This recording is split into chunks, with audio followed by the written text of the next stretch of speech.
திண்டுக்கல் மாவட்டம் பழனி திரு ஆவினன்குடி முருகன் கோவிலில் அடுத்த மாதம் 8ஆம் தேதி குடமுழுக்கு நடத்த கோயில் நிர்வாகம் திட்டமிடப்பட்ட நிலையில் இன்று குடமுழுக்கு விழாவிற்கான முகூர்த்த கால் நடப்பட்டது. பழனி மலை அடிவாரத்தில் உள்ள திரு ஆவினன்குடி குழந்தை வேலாயுத சுவாமி திருக்கோயிலில் குடமுழுக்கு விளைவிற்கான திருப்பணிகளை இந்து சமய அறநிலைத்துறை கடந்த சில மாதங்களாக மேற்கொண்டு வருகிறது. திருப்பணிகள் இறுதி கட்டத்தை எட்டியுள்ள நிலையில் கோவிலில் குடமுழுக்கு விழா நடத்த ஏற்பாடுகள் தீவிரமாக நடைபெற்று வருகின்றன. அடுத்த மாதம் 8ஆம் தேதி குடமுழுக்கு விழா நடைபெற உள்ளது.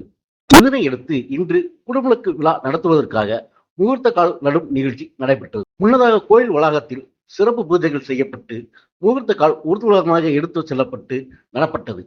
இந்நிகழ்ச்சியில் பழனி சட்டமன்ற உறுப்பினர் செந்தில்குமார், அறங்காவலர் குழு தலைவர் சுப்பிரமணி மற்றும் கோயில் அதிகாரிகள், பக்தர்கள் உள்ளிட்ட பலரும் கலந்து கொண்டனர்.